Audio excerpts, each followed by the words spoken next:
ମୋ ହଠାତ୍ ଶୁଣି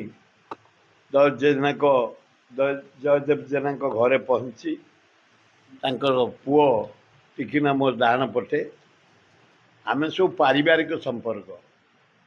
ଯଦି ପର୍ସନାଲ କିଛି ଦରକାର ପଡ଼ିବ ରାଜନୀତି ଫାଜି ଦଳ ଫଳ ଆମେ ଭୁଲିଯିବୁ।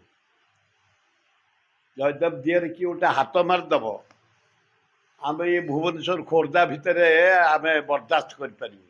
ରାଜନୀତି ଅଲଗା, ପର୍ସନାଲ ଲାଇଫ୍ ଅଲଗା, ପର୍ସନାଲ ଫ୍ରେଣ୍ଡସିପ୍ ଅଲଗା। ସେ ଗୋଟେ ମୋର ସାନ ଭାଇ, ଏ ଗୋଟେ ପୁତୁରା। ଆମେ ମଲା ପର୍ଯ୍ୟନ୍ତ ଆମ ମନ ଭିତରେ ଆମେ ଖଣ୍ଡାୟତ ପିଲା ଏଇ ଚରିତ୍ର। ଆମେ ମୁଁ ଖବର ପାଇକି ଦୌଡ଼ିକି ଆସିଥିଲି ଯେ ସେ ପିଲା ଆରେଷ୍ଟ ହେଇଗଲେଣି ଏବଂ ଆମେ ସେ କ୍ୟାରେକ୍ଟର ଲୋକ ନୁହଁ। ଜୟଦେବ ଆମେ ସବୁ ସେ କ୍ୟାରେକ୍ଟର ଲୋକ ନୁହଁ। ଆମେ ସେବା କରି କରିକି ଆସିଛୁ, ଛାତ୍ର ଜୀବନରୁ ଆଇଛୁ।